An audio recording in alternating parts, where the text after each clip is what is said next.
नमस्कार, आप देख रहे हैं निष्पक्ष बात। मैं हूं सुनील यादव। आइए देखते हैं दिन भर की प्रमुख खबरें। सैकड़ों श्रद्धालुओं द्वारा एक साथ संगीत में सामूहिक सुंदरकांड पाठ करना अब सिवनी मालवा शहर की पहचान बन गया है। जब श्रद्धालुओं ने एक साथ सुंदरकांड का पाठ किया तो पूरा शहर धर्ममय बन गया। सुंदरकांड पाठ में संगीत में भजनों पर श्रद्धालु जमकर झूमे। श्री रणजीत हनुमान मंदिर समिति द्वारा रविवार को हंसराज मैरिज गार्डन में संगीतमय सामूहिक सुंदरकांड पाठ का आयोजन किया गया। धार्मिक आयोजन में शहर सहित ग्रामीण अंचलों से बड़ी संख्या में श्रद्धालुओं ने एक साथ संगीतमय सुंदरकांड का पाठ किया। सुप्रसिद्ध भजन गायक हनुमान प्रसाद तिवारी द्वारा मंच से सुंदरकांड का पाठ किया गया। वहीं उनके साथ सैकड़ों श्रद्धालुओं ने भी एक साथ एक स्वर में पाठ किया। आयोजन समिति द्वारा पंडित हनुमान प्रसाद तिवारी एवं उनकी टीम का साल श्रीफल से स्वागत किया। आयोजन समिति के जयेश खंडेलवाल जितेंद्र अग्रवाल ने बताया कि यह आयोजन विगत 10 वर्षों से किया जा रहा है। यह अनूठा आयोजन है जिसमें एक साथ सैकड़ों श्रद्धालु सुंदरकांड का पाठ करते हैं। सुप्रसिद्ध भजन गायक हनुमान प्रसाद तिवारी द्वारा संगीतमय चौपाइयां सभी के लिए आकर्षण का केंद्र रहती है। आयोजन को लेकर समिति द्वारा व्यापक स्तर पर तैयारियां की गई थी।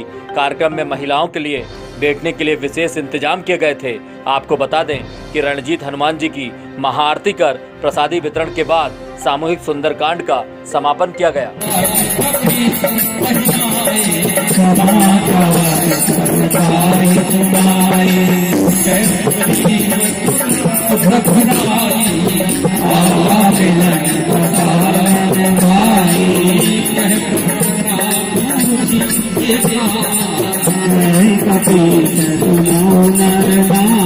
सिवनी मालवा में नानी बाईरा मायरा का आयोजन हंसराज मैरिज गार्डन में किया गया, जहां व्यासगादी से 12 वर्षीय कथावाचिका अनन्या शर्मा ने नानी बाईरा मायरा अपनी मनमोहक आवाज में सुनाया। कथावाचिका 12 वर्षीय अनन्या शर्मा को देखने एवं सुनने के लिए भक्तों का जनसैलाब उमड़ पड़ा। वहीं हर एक भक्त कथावाचिका की तारीफ करते नजर आया। हर एक के बोल यही थे कि इतनी सी बच्ची और इतना सुंदर वर्णन यकीन नहीं हो रहा है।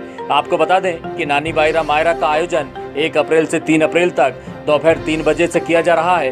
वहीं भीषण गर्मी को देखते हुए आयोजकों ने ठंडी हवा सहित ठंडे पानी की भी व्यवस्था की है, जिससे कि भक्तों को परेशान न होना पड़े। देखी मीरा की भक्ति परवान चढ़ी। मीरा ने सोचा कि मेरी भक्ति तो कुछ है ही नहीं इनके सामने। मंडी प्रशासन और उसके कर्मचारियों की गल्ला व्यापारियों से जो साठगांठ चल रही है वो अब उजागर होने लगी है। अब आप सोच रहे होंगे कि कैसे, तो हम आपको बताते हैं। मंडी से जब भी छापामार कार्रवाई करने की तैयारी की जाती है, मंडी से बाहर नियम विरुद्ध खरीदी करने वाले व्यापारियों को पहले से ही सूचना दे दी जाती है, जिसके चलते अधिकतर दुकानें पहले ही बंद हो जाती हैं। ऐसा ही आज भी हुआ। छापामार कार्रवाई के पहले ही मंडी के बाहर संचालित करने वाले गल्ला व्यापारियों की दुकानें बंद हो गई। एक और गेहूं खरीदी को लेकर मंडी प्रशासन व्यवस्थाओं को लेकर अपनी पीठ थपथपा रहा है, लेकिन वहीं दूसरी ओर मंडी के आसपास सहित शहरी एवं ग्रामीण क्षेत्र में नियम विरुद्ध व्यापारियों द्वारा गल्ला खरीदी धड़ल्ले से की जा रही है, जिसके चलते किसान अपना अनाज औने पौने दामों में बेचने को मजबूर है, क्योंकि यही व्यापारी जब बाहर ही माल खरीद लेते हैं तो मंडी में उचित भाव नहीं देते हैं। वहीं मंडी के जिम्मेदार अधिकारियों सहित जिन पर कार्रवाई का जिम्मा है, उन सभी ने आंखें मूंद रखी हैं, जिसके कारण नियमों की अवहेलना करते हुए मंडी को राजस्व की हानि के साथ साथ किसानों का भी खुलेआम शोषण हो रहा है। आपको बता दें कि पहले भी अग्रवाल ट्रेडिंग कंपनी बानापुरा, संतोष कुमार अग्रवाल पगढाल, आशीष कुमार जैन बानापुरा, विनीत कुमार गौर बानापुरा, विशाल सिंह ठाकुर बानापुरा, अतुल कुमार जिनोदिया बानापुरा, भूरा राठौर सिवनी मालवा, पूर्वम माहेश्वरी सिवनी मालवा, मोनू भिलटदेव, विशाल राठौर नंदरवाड़ा, मदन राठौर सिवनी मालवा, देबू जाट भिलटदेव, अंशुवाला शर्मा बानापुरा, मोहित चतरखेड़ा, संतोष कुमार पगढाल, संजू लोवंसी बानापुरा पर कार्रवाई हुई थी, जिनसे मात्र 57,753 रुपए की वसूली की गई। खरीदी के वजह में ये काफी कम था। वहीं इस खरीदी को रोकने के लिए प्रतिबंधात्मक कार्रवाई क्यों नहीं की गई, ये समझ से परे है। शहर में ये भी चर्चा आम है कि मंडी सचिव, मंडी इंस्पेक्टर द्वारा अवैध रूप से गल्ला खरीदी करने वाले व्यापारियों पर दिखावे के लिए ही कार्रवाई की जाती है, जहां कई बार तो निरीक्षण या छापा डालने के पहले ही इन गल्ला व्यापारियों को फोन पर सूचना दे दी जाती है। वहीं कई बार सिर्फ दिखावे के लिए कार्रवाई कर मामले बनाए जाते हैं, लेकिन उस पे भी जब्ती काफी कम दर्शाई जाती है, जिससे व्यापारी आसानी से बच जाता है। मंडी सचिव प्रमोद मालिक ने बताया कि पिछले दिनों मंडी इंस्पेक्टर सहित मंडी के उड़नदस्ते ने लगभग 16 दुकानदारों पर छापामार कार्रवाई की थी, जिसके पश्चात इन दुकानदारों पर मामला दर्ज किए गए। लेकिन मंडी इंस्पेक्टर सहित उड़नदस्ते ने इन व्यापारियों की दुकानों पर लगे हुए तोल कांटों को जब्त नहीं किया, न ही इनके स्टॉक को ठीक से चेक किया। जबकि मंडी नियम के अनुसार अवैध रूप से गल्ला खरीदी करने वालों के तोल कांटे जब्त करने का नियम है और खुली खरीदी करने वाले व्यापारियों का स्टॉक भी 7 से 9 क्विंटल तक ही रखना नियम है।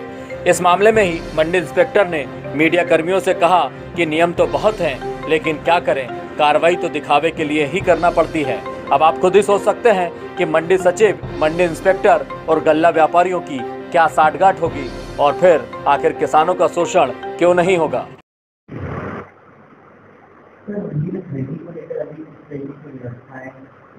खरीदी के लिए पूरी व्यवस्था है, पानी की व्यवस्था, चाय की व्यवस्था और सभी प्रकार के बड़े कांटे हैं, वो उससे पूरी व्यवस्था पूरी कर रखी है समर्थन उनकी खरीदी के लिए। यहाँ किसी प्रकार की कोई दिक्कत नहीं है, समर्थन नहीं है। मंडी के बाहर जो अवैध रूप से व्यापारी की जाती है, अभी मंडी के गेट के बाहर उसके लिए मैंने फ्लाइंग स्क्वाड करी थी अभी, और हम केस बना रहे हैं।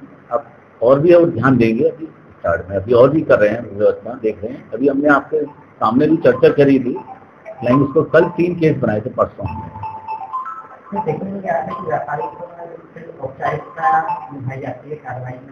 नहीं, ऐसा नहीं होता है, ऐसा नहीं है। हम उसमें बाकायदा जो भी होता है उसका मंडी शुल्क जमा करते हैं 5 गुना, और उस पर हमने बस कार्रवाई करते हैं। उसके लिए आप अवगत फाइलें हमारी सारी पड़ी हैं, उसमें आप देख भी सकते हैं उसके लिए, क्योंकि हमारी जो भी कागज पत्र बनता है उसका आता है 5 गुना जमा कराते हैं, केस बनता है। अभी हमारे पास कार्रवाई परसों आई है, मेरे पास टेबल पे आएगी, वो बना तैयारी रहेगी, उसमें 5 गुना लगता है। नियमानुसार तो बाहर के लिए ज्यादा से ज्यादा मेरे को भी अवगत नहीं है इतना, तो ये है कि 5 से 7 लोग हैं ऐसे जो करते हैं, खुद कर जो काम करते हैं।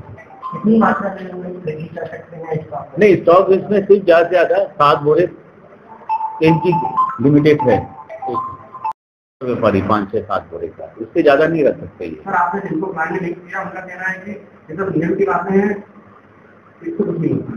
नहीं, फ्लाइंग स्क्वाड के नियम इसमें तो हमने जो रखा है, कीर को रखा है, प्लस हिलाला है मंडी इंस्पेक्टर, और 2-3 लोग और भी हैं इसके अंदर, तिवारी हैं मंडी इंस्पेक्टर। इनको सबको वे फ्लाइंग स्क्वाड का मैंने पूरी बाकायदा जाते हैं ये लोग, और केस बना के लेके आते हैं। जो केस बना के लाते हैं उसका मंडी शुल्क हम जमा कराते हैं। सर, फ्लाइंग की चीज है, मतलब हम अपने हिसाब से काम कर लेंगे? नहीं, ऐसा नहीं है, ऐसा नहीं है। ऐसा यदि है तो हम उसकी उचित कार्रवाई करेंगे। SIT जो कह रहे हैं वो लोग, उस पर उचित कार्रवाई करेंगे। ऐसा नहीं है सर, मंडी शुल्क बकायदा हम जो भी फ्लाइंग स्क्वाड की जो कागज पत्रक आते हैं उसका पूरा बकायदा। ये भी आया कार्रवाई से पहले व्यापारियों को पूछना दी जाती है कि हम कार्रवाई क्या करें? नहीं है, ये चीज तो मुझे भी नहीं अवगत है, लेकिन इस तरह का तो है नहीं कोई। मेरे को तो जब भी मैं भेजता हूँ तत्काल जाते हैं फ्लाइंग स्क्वाड में, जैसे ये कीर साहब भी हैं, ये भी जाते हैं इसमें। जैसे अभी आप बतला रहे हैं कि 2-3 दिन पहले भी फ्लाइंग स्क्वाड द्वारा कार्रवाई की गई। हाँ, ठीक है। लेकिन उसके बाद मंडी से गेट से टेस्ट बाहर है। नहीं, तो वो केस किसके बने हैं मेरे पास जैसे फाइल आती है, मैं अभी आपको देख लेता हूँ किसके बनी है। कितने व्यापारियों पर कार्रवाई की? हमने कम से कम केस कितने हो गए टोटल अपने? हाँ, टोटल मेरे को लगता है कि 15, 16, 17 के करीब कार्रवाई हो चुकी है। कहाँ लगभग है, कोई याद नहीं आ रहा। एक्चुअली क्या है, केस आते हैं बनते, उसकी वसूली भी आपको बता देंगे कितनी हुई है टोटल।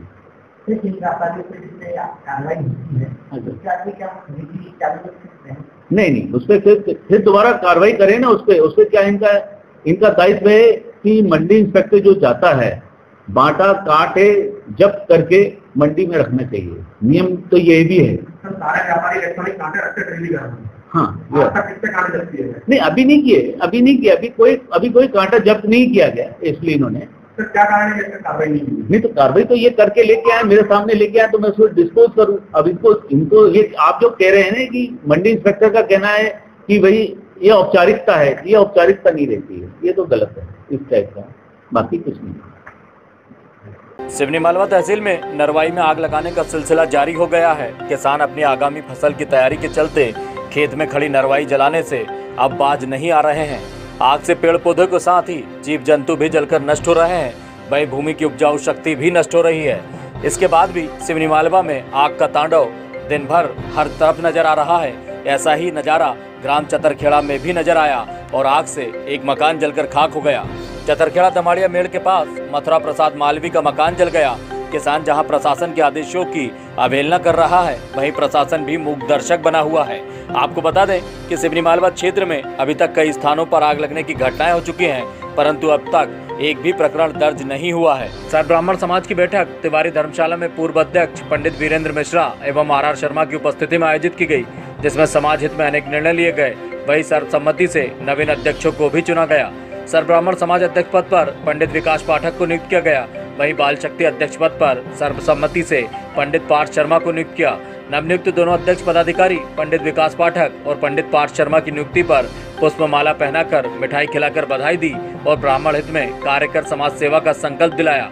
बैठक में भगवान परशुराम जन्मोत्सव धूमधाम से मनाने को लेकर अनेक निर्णय लिए गए, जिसमें तय किया गया कि 7 मई से 9 मई तक परशुराम जन्मोत्सव धूमधाम से मनाया जाएगा।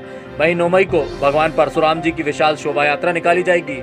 बैठक में पूर्व अध्यक्ष पंडित वीरेंद्र मिश्रा ने पदाधिकारियों को बधाई देते हुए उनसे सफल कार्यक्रम और आगे भी समाज हित में निर्विवाद कार्य करने की सलाह दी।